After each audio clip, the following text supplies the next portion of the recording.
നമുക്കൊക്കെ ഒരു വിഷമം വരുമ്പോൾ, നമുക്കൊക്കെ ഒരു പ്രതിസന്ധി വരുമ്പോൾ നമുക്ക് പിന്നെ ഭക്ഷണം കഴിച്ചാലൊന്നും ഇറങ്ങത്തില്ല. പക്ഷേ വചനം പറയുന്നു അവർ ഭക്ഷിച്ചു. ഹല്ലേലൂയ. എന്ന് പറഞ്ഞാൽ അവരുടെ ജീവിതത്തിനകത്തൊരു ശാന്തത കർത്താവ് കൊടുത്തു. അവരുടെ ജീവിതത്തിനകത്തൊരു വലിയ ശാന്തത കർത്താവ് കൊടുത്തു. ഇന്ന് പകൽ ഈ വചനം പറഞ്ഞ് ഞാൻ അവസാനിപ്പിക്കുന്നതിന് മുൻപ് നിങ്ങളോടൊരു ദൂത് പറയാം.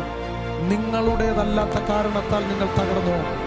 നിങ്ങളുടേതല്ലാത്ത കാരണത്താൽ കാറ്റടിച്ചോ? നിങ്ങളുടേതല്ലാത്ത കാരണത്താൽ വീഴ്ചകൾ സംഭവിച്ചോ? സ്വർഗം നിങ്ങളെ അതിൽ നിന്ന് പുറത്തു കൊണ്ടുവരുന്നത് രാജകീയമായി പുറത്തു കൊണ്ടുവരും. രാജകീയമായി പുറത്തു കൊണ്ടുവരും.